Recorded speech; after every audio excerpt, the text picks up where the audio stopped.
Tales of Mystery. Mortal magic. Not every strange event is magic. Not every magical thing is strange. Magic can be familiar or alien, and may be different things to different people. One thing is sure, though, from the most mundane half-magic to the strange influence of the stars, to the vagaries of fate and chance, it changes what it touches. And as the philosophers say, you cannot cross the same river twice. Magical events relating specifically to the Eternals are detailed in the companion piece, Tales of Imagination. The Deadwood Knight. The Deadwood Knight continues to build its forces in Weirwater and Karov. The creature sent its forces to attack the estate of the Earl of Fools. The Deadwood Knight, also known as the Schlachter of Rot, continues to be a threat to the people of Weirwater and Karov. At the spring equinox, wise ones and troubadours visited Anvil to speak with those committed to bringing an end to its rampage. It is believed that there are folk in both Varushka and Dawn who are actively seeking a way to bring an end to the threat posed by the creature, possibly even to end its existence once and for all. 2 statements of principle were upheld by the priests of the 2 nations. One by the Earl of Fools called the Deadwood Knight to take a test of mettle and join the Earl's house.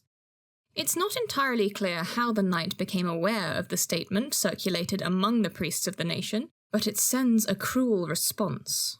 Without warning, a cohort of unliving warriors, 100 or more in number, descend on the Earl's estates.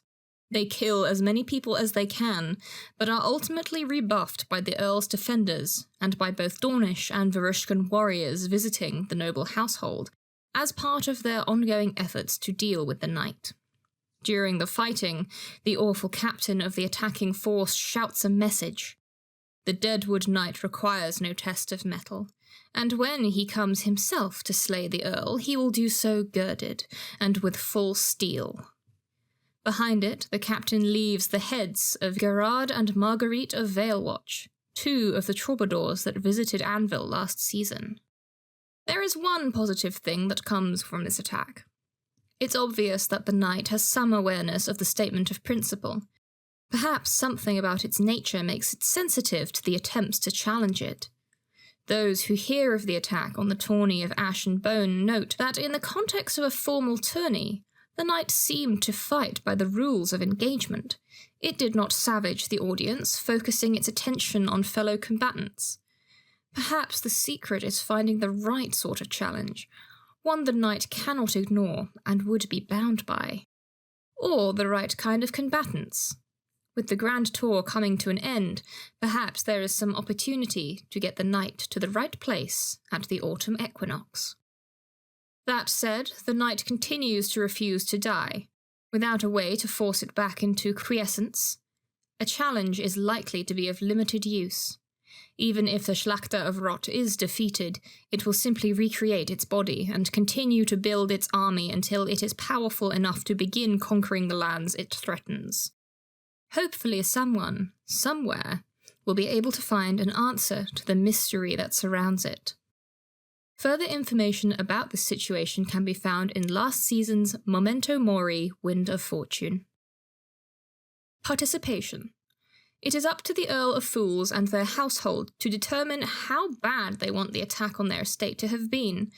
The fighting was likely to have been savage, and the unliving warriors of the Deadwood Knight neither offered nor asked for quarter. Everyone was fair game for the abominable warriors. Any characters who might have been guests of the Earl of Fools are encouraged to work together to come up with stories about their heroic or glorious deeds during the attack. One element that may be relevant, however, is that the Schlachter of Rot himself did not appear at any point. By Blood Undone. The constellation of the 3 sisters shines brightly over Anvil, following a curse being given to them by means of an enchanted veil, which may itself have been a tulpa. Freeborn Hakima are experiencing an unsettling effect, as if they are being hunted and watched, especially when alone. A familiar prophet is returning to Anvil immediately following the start of the summit on Friday to speak to the freeborn about this. Something seems to have happened during the spring equinox. Starting 3 days after the summit ended, the Hakima of the Brass Coast have been experiencing an unpleasant sensation of being hunted. It begins with nightmares, a twisted creature with hateful eyes stalking them through otherwise familiar territory. Then, some of the more sensitive begin to feel watched while they are awake. This effect spreads slowly, but intensifies. By the time of the summer solstice, Hakima of the Brass Coast are left with the nagging certainty that they are being hunted by a monstrous creature not entirely real, but also not entirely imaginary. There are obvious parallels with the dreamscape of the Endless Hunt, enough that some Hakima take the reasonable step of invoking the wisdom of the balanced blade. What they discover is deeply unsettling. It seems that every Hakima in the Brass Coast who was at Anvil last season, and those close to them, have been cursed. Not by any mortal agency either, but by the Three Sisters, the astronomatic constellation, and via the medium of a magical veil. According to the ritual, the method of removing the curse is to speak with the Three Sisters. Presumably this refers to Tulpa rather than the constellation itself, as nobody has ever had a productive conversation with the night sky. Some good news is that the Urzeni stargazer Cassius, formerly of the Arch of the Sky, is apparently on their way back to Anvil, full of new portents of doom. Given that they offered their aid during the winter solstice to deal with an earlier manifestation of the Three Sisters, this is unlikely to be a coincidence.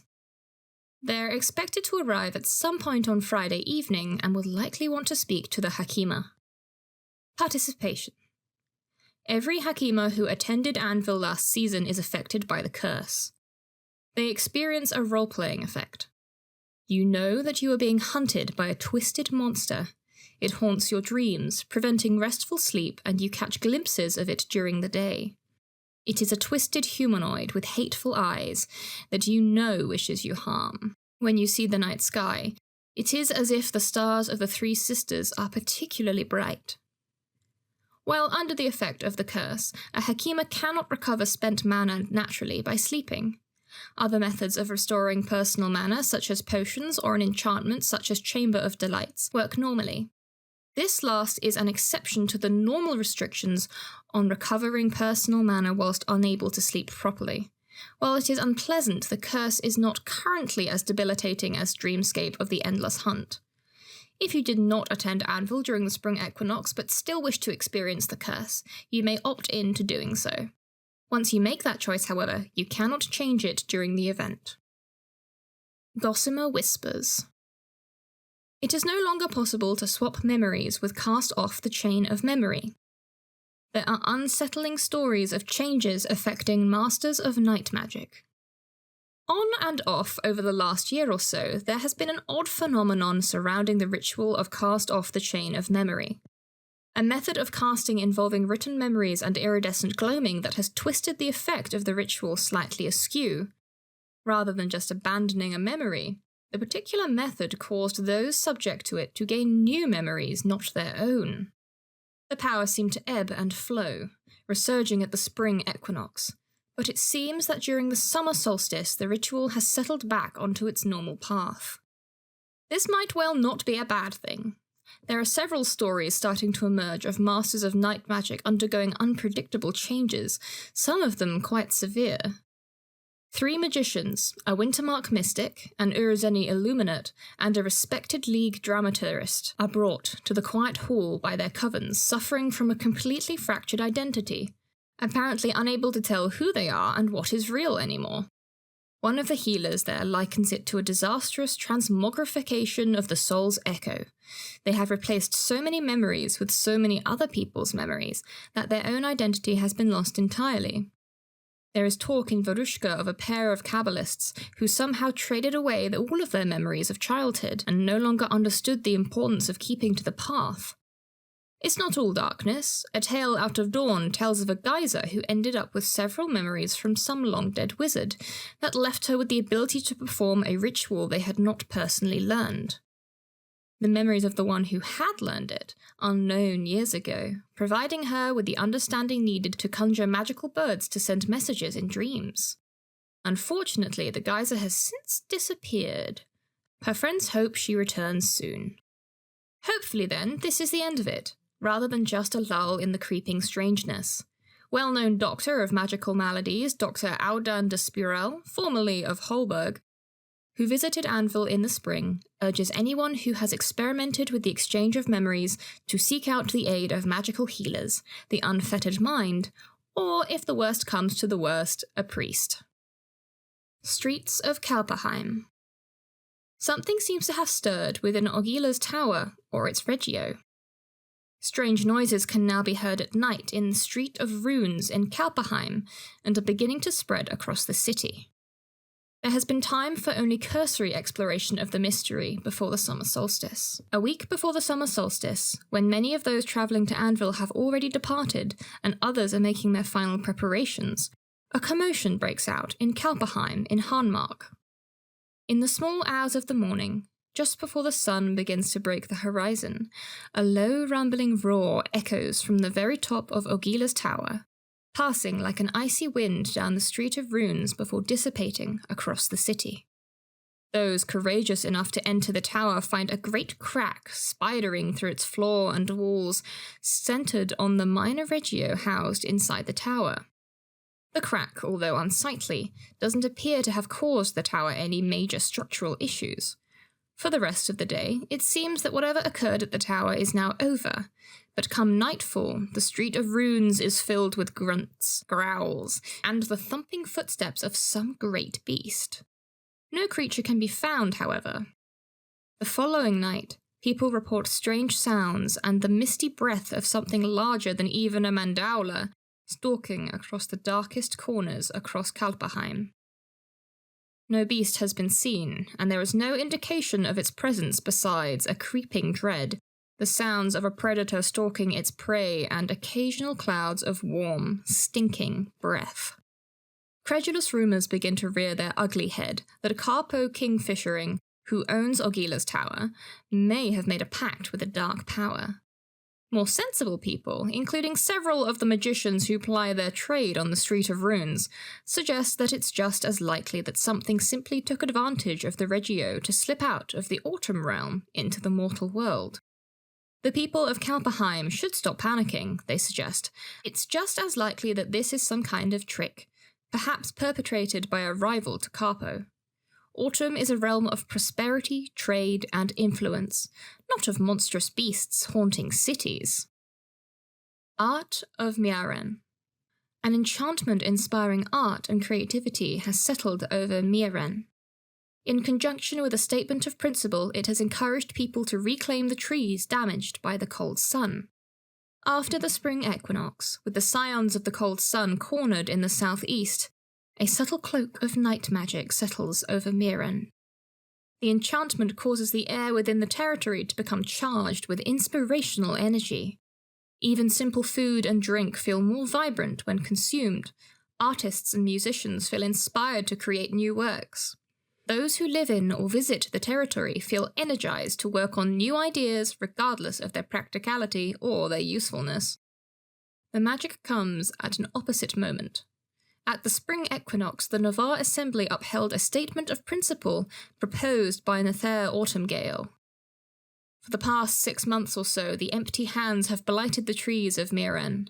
Across the territory, former living trees have been calcified into an unnatural material partway between ceramic and bone. Dead, they remain a terrible reminder of the scions and their dreadful acts.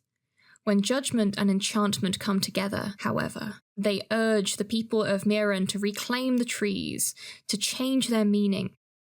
Painting, carving, crafting gewgaws and decorations to hang from the dead branches.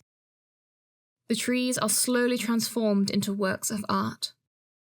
Obviously those nearest the steadings and those where the stridings camp most often are the ones transformed, but bone trees across the territory are transfigured. Even those with little experience of creating art are encouraged to take a chance to make something, if not beautiful, then at least meaningful. As the season draws on, The subtle influence of the enchantment and Nether's words spreads. Stridings passing through Mieran are inspired, and when they leave they take that inspiration with them. Across the Empire, where Stridings camp, and especially along well-travelled trods, it becomes common to see a tree hung with flowers, or decorations woven from wood or grass. In some places, brightly coloured designs are painted onto the bark of older trees, with successive Stridings adding their own splash of beauty. The enchantment has faded by the summer solstice, but it's possible that it may have helped to inspire a new artistic movement among the Navarre, and it has certainly worked a gentle transformation on the trees scarred by the cold sun. Beaches and nets. Combing the beach no longer functions. Roshanwe has passed a ritual text of Netweaver's Eye to the Archmage of Day. Until the end of the autumn equinox, the ritual distillation of diverse parts can be used to break a Tempest Jade effigy into its constituent Tempest Jade. During the spring equinox, the Imperial Conclave chose to accept an offer made by the Eternal Roshanwe. In return for releasing her from the requirement to respond to combing the beach ritual, she provides a ritual text of a new piece of magic. Netweaver's Eye divines whether a particular magician has cast a named ritual in the last 3 days. This is an investigative tool that may have applications when gathering evidence of sorcery. The Netweaver's Eye has an assurance. It loses all power if the Sevenfold Path ever abandon their Order's goal of building a bridge between Conclave and the priests of the Synod. Roshanwe has not made any particular demand with regard to this new ritual. It may be entered into Imperial law, or it may be kept to a select number of magicians. That is largely up to the Archmage and the Conclave. But there's no going back. Combing the beach has lost its power and will no longer have any effect. She is aware that there are likely a number of Tempest Jade Ammonites out there in the world created for use with the ritual. She is still considering whether she might find a way to let mortal magicians use them in some fashion, but during the summer solstice and the autumn equinox, she offers a minor boon.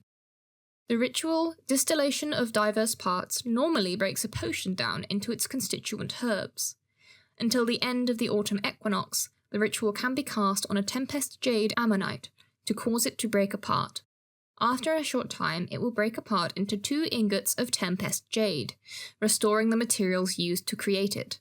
She hopes that some people will choose to keep the effigies regardless, perhaps as a memento of a brave experiment that simply did not work. Out of character note. We've removed combing the beach from those characters who previously had it mastered. A ritualist can now learn a new ritual to fill that ritual slot using the normal rules. The Red Dice. The constellation of the Wanderer has positioned itself squarely over Anvil, glowing brightly. Anyone staring at the star for any period of time experiences odd dreams. On the subject of peculiar stars, the night before the summer solstice summit, the Wanderer pauses in its unpredictable peregrinations. It seems to hang in the night sky over Anvil, twinkling balefully. Anyone who spends time staring at it, trying to tease out what its odd behaviour might portend, finds that their dreams are full of tumbling dice. In each case, the dice are eerily similar, red, translucent, and capricious. There doesn't seem to be anything going on, precisely, but there's no doubt that it's a portent of some kind. Participation. Anyone who is outside during the night and seeks out the Wanderer will note that it seems to be hanging over Anvil in a slightly unsettling way. Spending at least a minute in appropriate role-playing studying the star will mean that, when you sleep, whatever else you dream of, your dreams will feature the bouncing, rattling red dice. The exception is that anyone who is unable to dream, such as people who have been excommunicated, will still not dream. Cunning Whales. A Cambion whale has been wreaking havoc in the Sea of Snow, ramming ships and stealing objects held over the side. The lictors believe that a Calidus herald has been swallowed by it and is corrupting the creature. The herald owes a debt. The lictors appear to be holding a freeborn man to account for this, but the details are scarce. over the last few months there have been an increasing number of sightings of a scarred Cambion whale in the Sea of Snow that seems to take great pleasure in ramming ships and swallowing anything that falls overboard. In a few cases, it has even grabbed items held over the side of a ship for whatever reason, and a few hands and arms for good measure. The creature flees confrontation, seemingly being able to sense when a ship's crew might be able to harm it. It seems particularly drawn to ships with full holds, wealthy trading vessels, rather than ships intentionally hunting monsters in the Sea of Snow. This would all simply be an interesting traveller's tale, except for the fact that in the last month or so, there have been multiple encounters in Mead and Westerhall with a harassed-seeming emissary of the lictors. This investigator, which seems to go by the name of Zaraz, is apparently hunting for a freeborn Domiro of the Calamar family. The Herald is cagey about the details, but apparently it has something to do with spectacles and a fugitive, and the eternal Calidus. At the moment, the whale is more of a nuisance than anything else, but if it continues its surprisingly clever attacks, it is not impossible that it will start to impact trade between the Empire and Farad'n.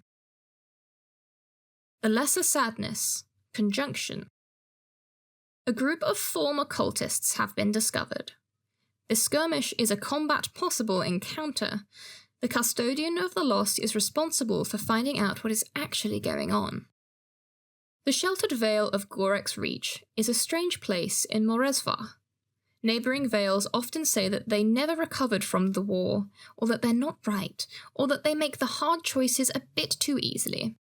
The Vale that surrounds them give as many excuses as possible to not have to interact with or trade with the folk of Gorek's Reach. There's just something off about them. It is entirely possible that this state of affairs would have continued if not for the efforts of Raquel Vitkusovna, a Volhov, who journeyed to the Vale and accepted the hospitality of their hearth. Raquel, a Volhov, has uncovered that a large portion of adults in the Vale are former cultists who are struggling to come to terms with the things that they have done in the past. There is no indication of what kind of cult they were exactly, possibly following an Eternal, a Sovereign, or even a Tulpa, but they are clearly trying to make up for what they have done in the past. It is the responsibility of the Custodian of the Lost and Themius Netherwatch to find out what is actually going on. Starstrand, Conjunction. A steading in Broceliand is suffering a strange effect. They are looking for guides, vates, matchmakers, and astromancers to help, as well as inviting any who would benefit from the services of a matchmaker to visit. There is a combat unlikely conjunction for 50 participants to the Starstrand steading in Borsdell, Broceliand, at 10:30 on the Friday of the summer solstice. Caden, or possibly Maddock, Starstrand, has reached out to the Empire about a strange effect at his steading, situated almost directly on the border between Broceliand and Semaholm. He reports that a couple of seasons ago, the steading welcomed a visiting Merrow, who offered to cool down the stars to help solve all their problems. Since then, members of the Starstrand have found themselves overcome with an awareness that they are not complete, and are searching for others in the steading, as well as those outside it, to help them feel whole again. This desire has become so pressing that other steading matters have been neglected in the meantime. Maddock, or possibly Caden, asks Imperial heroes to visit the steading, investigate what is happening, and resolve the issue if appropriate. He suggests that seeking the help of guides, vates, matchmakers, and astromancers, and also indicates that those who feel the need of connection may find some solace in visiting the steading. The civil service has tasked the Spear of the Seven, Corwin Heartsbane, with assembling volunteers for a conjunction to the Starstrand steading in Borsdell at 10:30 on the Friday of the summer solstice. Caden, or possibly Maddock, has requested that the group be made up of several imperial nations, with at the very least Navarre and Dorne represented, given the location of the steading by the border of the two nations. Accessibility. This encounter is an opportunity to pass through the Sentinel Gate for a mixture of matchmaking, social roleplay, and investigation, a somewhat strange atmosphere. It is intended for both characters trying to solve the steading's problems, and characters who are interested in visiting a place that will push them toward forging new connections with fellow player characters. It will take place across an area of woods a couple of minutes' walk from the Sentinel Gate, on flat ground. Further accessibility information is available from referees, egregores, or members of the God team. Touch of the Chalice. This encounter takes place in an area with a locational roleplay effect. Whilst in this area, you become more aware of the need to connect with others. You are drawn to finding those who may help you achieve your ambitions, and feel an increased certainty that the right people to help are close by. This aura affects anyone exposed to it who does not have the ability to overcome it. The easiest method to overcome the effect is to receive an anointing. But particularly heroic individuals, or those in possession of certain enchantments or magic items, may also be able to counteract the effect. The aura does not cause your character to feel a need to make new connections they weren't already interested in, and it is explicitly not intended to force anyone to engage with romantic roleplay. In addition, anyone who helps others to come together and use their connections to solve problems can use the act as a source of spiritual strength for the purposes of resisting the location aura.